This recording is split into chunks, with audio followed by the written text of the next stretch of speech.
Oke Bu, selamat malam. Oh ya, tokoh muda yang mulai berkembang dan mulai berkiprah membina potensi-potensi orang muda dan juga kelompok-kelompok perempuan. Selamat malam juga untuk Pak Kordas, Branch Manager eh, dari Bank Mandiri Bajawa.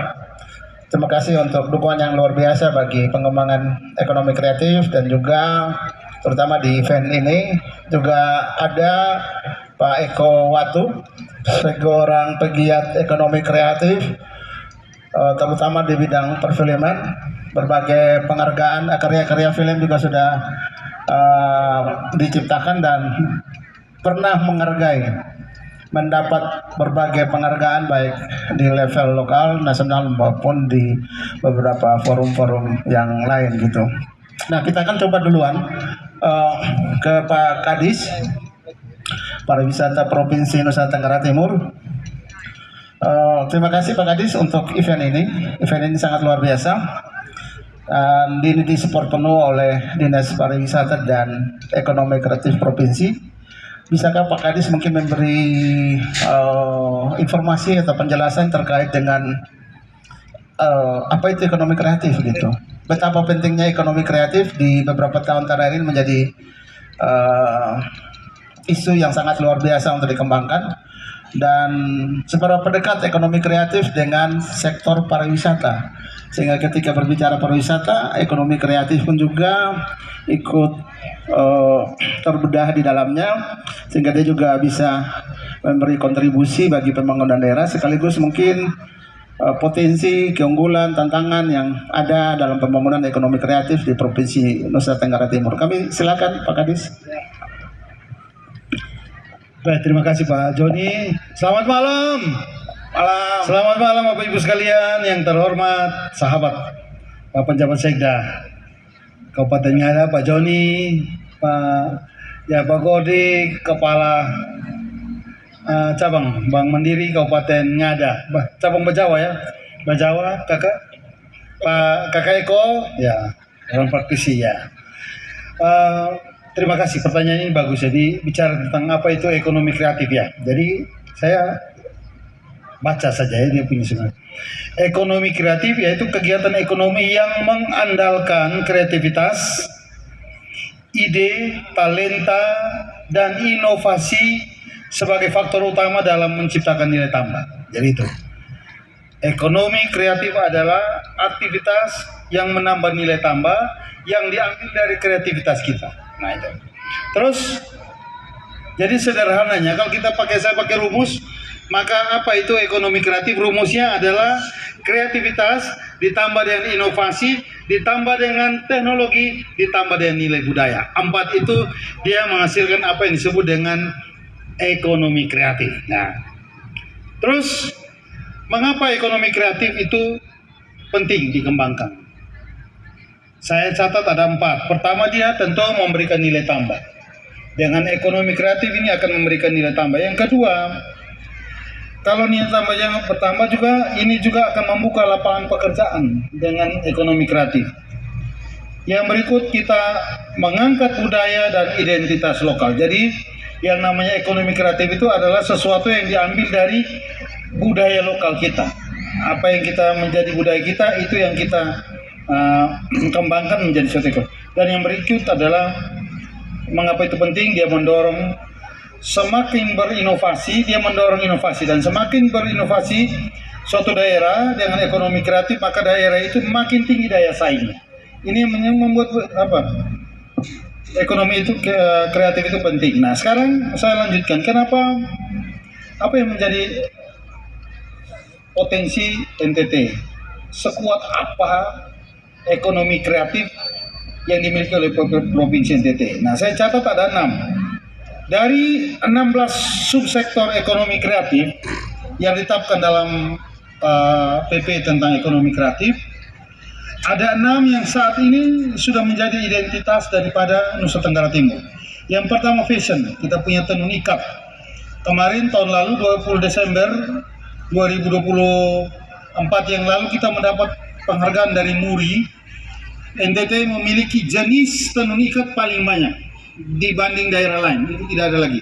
Kita punya 763 jenis tenun ikat. Sampai dapat penghargaan dari Jaya Suprana, dapat langsung. Terus yang kedua, kuliner. Kuliner NTT ini sangat khas. Jadi kita punya sei, kita punya jagung bose, kita punya rumpu rampe, kita punya berbagai jenis. Kemarin saya berputar di lomba memasak kaum perempuan yang ada di depan. Ternyata kuliner asli yang ada ini sangat banyak. Ini sebenarnya sesuatu kekuatan ekonomi kreatif. Yang berikut kriya kerjaan tangan. Ini kita punya juga banyak. Terus musik dan seni pertunjukan, ada sasando, terus berbagai alat musik tradisional. Ya, sebenarnya ke depan yang bisa kita kembangkan ke depan adalah kita punya film. Bapak Ibu sekalian, Pak Joni dan seluruh masyarakat yang ada, saya mau sampaikan bahwa film yang pertama secara nasional ini, Bapak Ibu tahu pertama di mana? Film pertama secara nasional itu di Ngada. Kita tepuk tangan untuk Ngada. Ya, itu waktu itu dari gereja ya, yang membuat film tahun 37. Jadi film yang beredar sekarang ini ternyata dimulai dari Ngada, dimulai oleh gereja. Nah, ini yang kita akan kembangkan ke depan. Terus yang berikut, arsitektur. Kita punya rumah adat, segala macam, banyak hal yang kita lakukan. Nah, ini yang menjadi kekuatan. Nah, terkait dengan hal itu, inilah beberapa gambaran terkait ekonomi kreatif.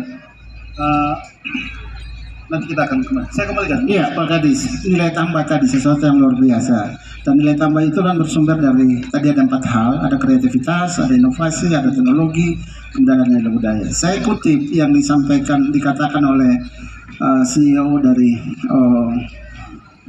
Apple, itu dia katakan, innovation is the only way to win. Innovation is the only way to win. Satu-satunya jalan untuk mencapai kemenangan itu adalah satu-satunya jalan. Jadi jalan inovasi. Nah, karena itu ekonomi kreatif yang sudah dikembangkan, yang sudah dilakukan oleh masyarakat, itu awalnya dia merupakan lifestyle, dia merupakan hobi, dia merupakan kegiatan harian dari masyarakat.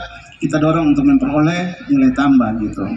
Nah, karena itu Pak Sekda kira-kira fokus pemerintah Kabupaten Ngada terkait dengan hal ini. Tadi Pak Kadis katakan ada 6 kekuatan kita nih. Ada vision, ada kuliner, ada kriya, ada seni pertunjukan, ada musik. Kemudian juga ada perfilman yang mulai bangkit karena teknologi juga ikut berperan untuk mendorong ke situ.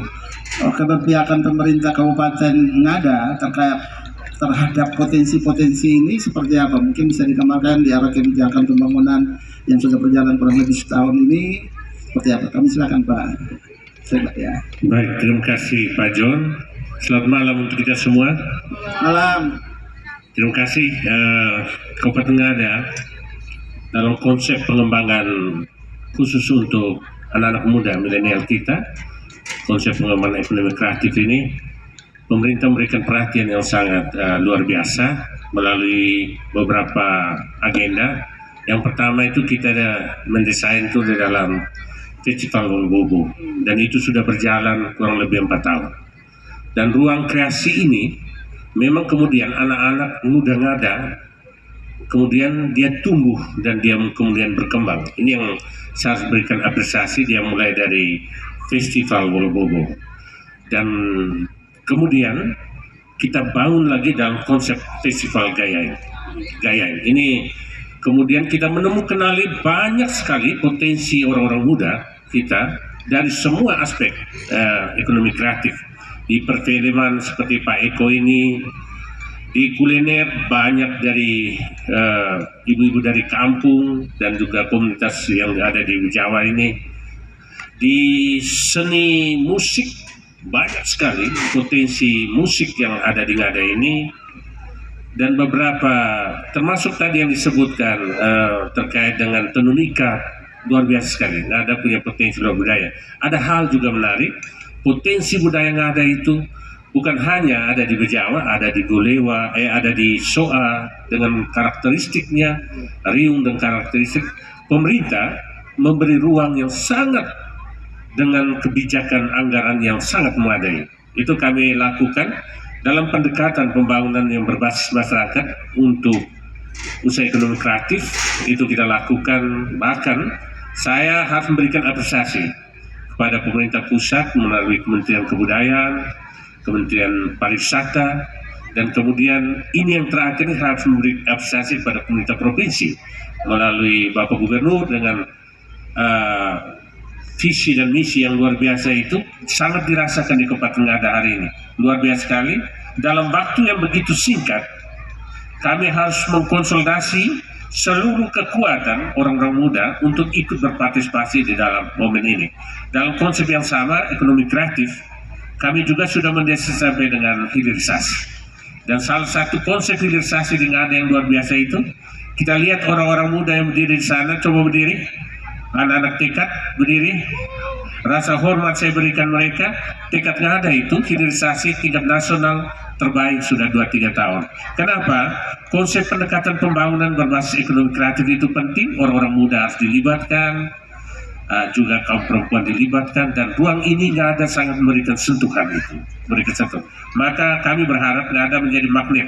Itu saya mengikut ungkapan hati dari Pak Kadis Pariwisata, magnet di tengah Flores ini untuk memberikan ruang ekonomi kreatif Ngada bertumbuh, dia berkembang dan menjadi contoh baik untuk wilayah-wilayah di sekitar Flores ini. Ini saya gambarkan secara besar dengan visi yang tagline membangun Ngada dari desa yang Pak Bupati desainkan dalam konsepnya. Dengan ini luar biasa sekali, dan visi misi yang luar biasa sekali, membangun desa dan menata kota. Ini sudah berjalan dan Membangun desa dalam tagline membangun desa menata kota. membangun desa dibangun, menata kota kota. didesain. Iya, membangun dari desa untuk ke kota, ya luar biasa. Demikian. Ini yang bisa saya respon. Terima kasih. Sekali lagi apresiasi untuk agenda yang luar biasa ini. Ya, Terima kasih. Pak Jawa Ngada sebagai magnet ya, dan luar biasa untuk potensi-potensi aircraft karena kekayaan yang tadi, dan luar biasa. Pak Eko, Anda melihat ini seperti apa nih? Mudah-mudahan potensi yang ada, terutama untuk menggarap segmen anak muda yang begitu luar biasa. Kalau di data menyebutkan potensi milenial ini kan cukup besar sekali, cukup besar, dan ya dengan perkembangan teknologi kan para hobis ini mulai ada, dan pariwisata Pak Kadis sangat terbantu dengan aktivitas anak muda ini. Mereka ke mana-mana pasti posting, bikin viral ini informasi terkait daya tarik wisata. Nah, mungkin pandangan Pak Eko, Bang Eko ya, lebih tepat Bang Eko sebagai seorang pegiat ekonomi kreatif dan melihat potensi orang muda ini seperti apa? Baik, selamat malam untuk kita semua. Malam. Salam kreatif.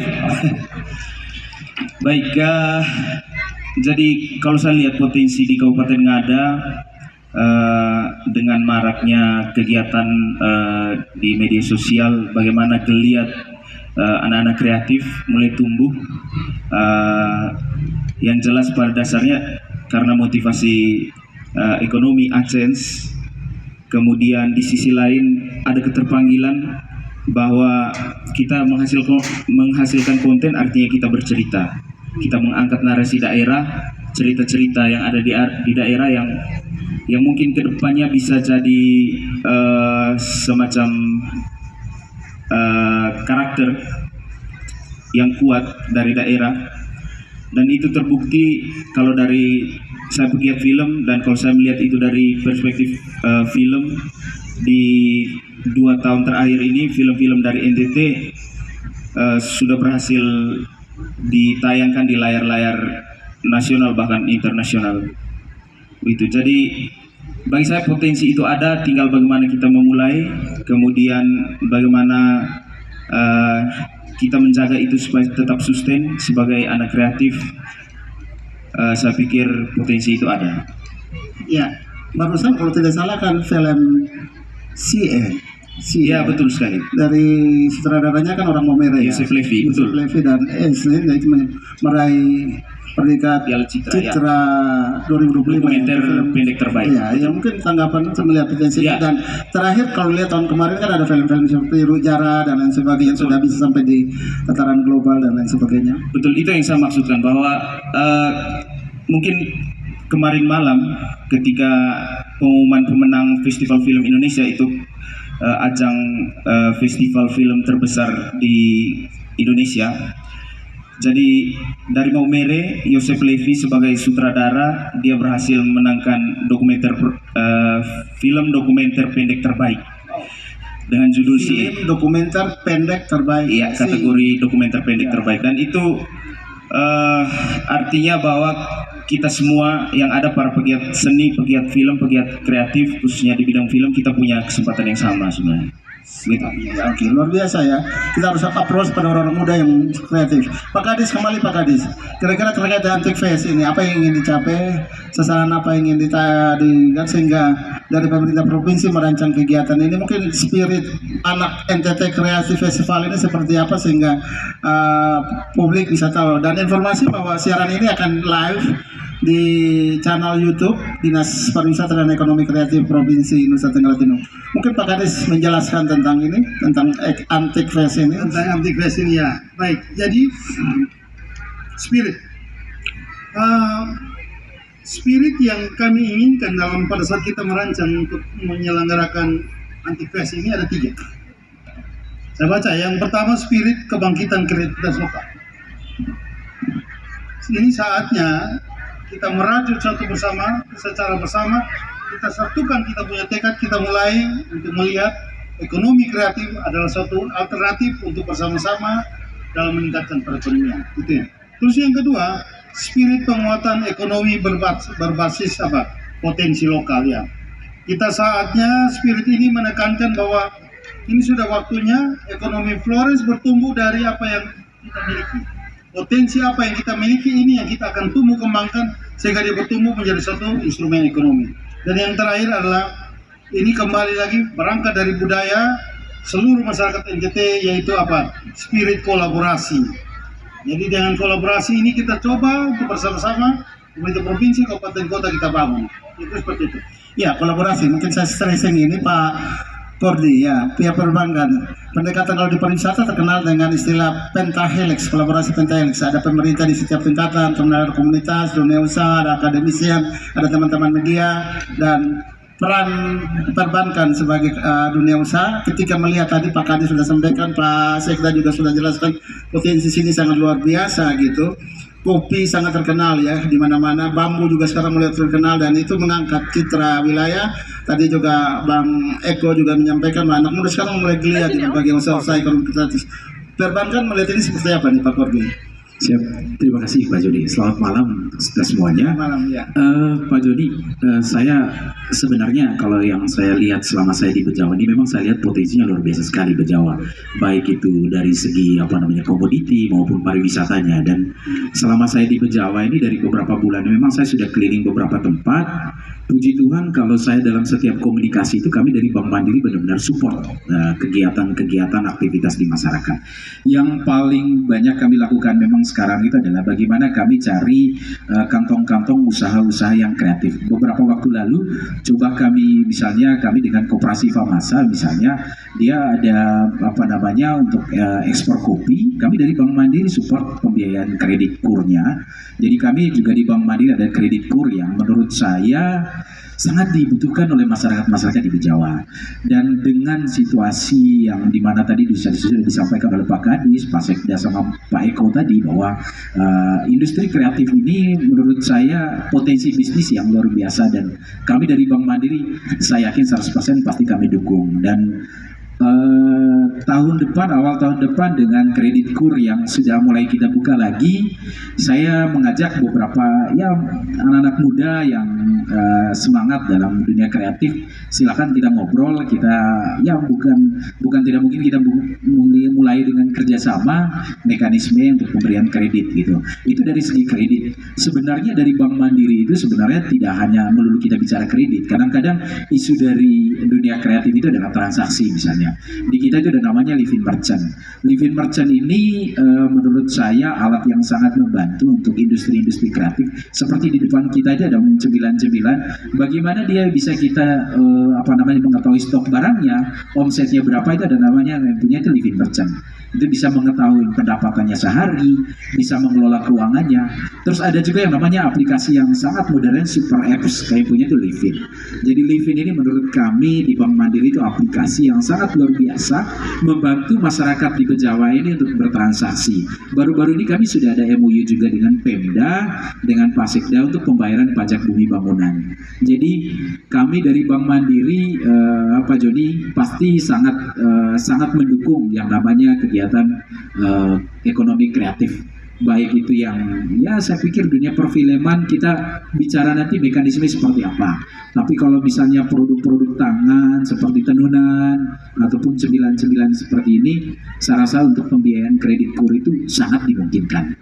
Jadi pada dasarnya Pak Joni, saya juga malam ini ada di tempat ini, pastinya sangat mendukung. Kebetulan dari Bank Mandiri area Kupang, dari Kupangnya kami sangat mendukung kegiatan ini. Ya, mungkin karena banyak juga pelaku usaha yang ada, mungkin skema kurnya seperti apa, mungkin ada yang berminat dari pelaku usaha yang ada ini supaya bisa, atau yang live yang ikuti secara live di YouTube mungkin bisa mengetahui, sehingga siapa tahu Senin besok itu sudah ada yang ke tempatnya Pak Kordi, ya bagaimana saya bisa memperoleh KUR untuk bisa mendukung usaha saya nih. Pada dasarnya kredit KUR itu dibiayain kepada UMKM, dia pada dasarnya non PNS TNI Polri. Sepanjang dia ada usaha kita bisa biayain kredit KUR. Bunganya 6%. 6% per bulan. 6% per tahun. 0,5 ya. 0,5. Wah, sangat mudah. Sangat mudah. Persyaratan administrasi?